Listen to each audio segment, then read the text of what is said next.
The BJP has won 48 out of 70 seats in the Delhi Assembly elections, marking its return to power after 27 years. Aam Aadmi Party, which governed Delhi for 12 years, secured 22 seats, signalling a major shift in voter preference.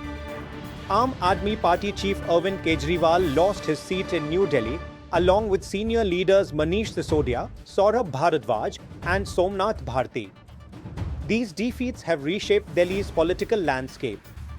The BJP's campaign focused on governance, infrastructure, and welfare schemes, assuring voters that benefits like free bus rides and subsidized electricity would continue.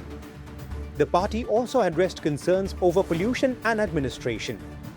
Aam Aadmi Party's challenges included the arrest of key leaders like Arvind Kejriwal and Manish Sisodia before the elections, which affected their campaign momentum. Governance issues such as water supply shortages and conflicts with the Lieutenant Governor further hurt their prospects. In key results, BJP's Parvesh Verma defeated Arvind Kejriwal in New Delhi, while Tarvinder Singh Marwa won against Manish Sisodia in Jangpura.